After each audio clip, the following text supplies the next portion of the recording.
As one introductory comment, most of us access Owen's early political sermons in the 20th century reprint of the Banner of Truth. It has an innocuous title, Sermons to the Nations. The John Owen, the green hardcover, that's volume 8 of Owen's collected works. That's how most of us access these sermons of John Owen. Crawford Gribben recently cautioned and critiqued accessing Owen's individual works via this medium of his collected works. There's sort of a twofold reason why that's troublesome and problematic. In this case, first of all, this volume 8, Sermons to the Nation, they weren't preached to the nation as such, but to parliaments in some cases, as representatives, of course, of the nation. Sometimes he preached on the battlefield to the New Model Army itself.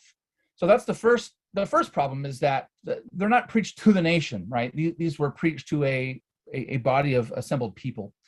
Secondly, by putting these sermons into a collection like volume 8 of Owen's sermons or his works, it misses the wide range of dates and circumstances. They weren't preached all back to back and then they're put into a little book. These are preached over decades in lots of contexts. Early Owen, middle Owen, late Owen, I'll come to that in just a bit. And in all types of places, sometimes in a congregational setting, sometimes on a battlefield, sometimes in the halls of Parliament and so forth, House of Commons. Some of his sermons, and in particular sermons that deal with politics, have been recently studied by Marty Cowan, where he examined Owen's prophetic preaching in his early political sermons. And so this paper, this lecture is also going to examine that call to evangelize in the light of that eschatological mindset of John Owen.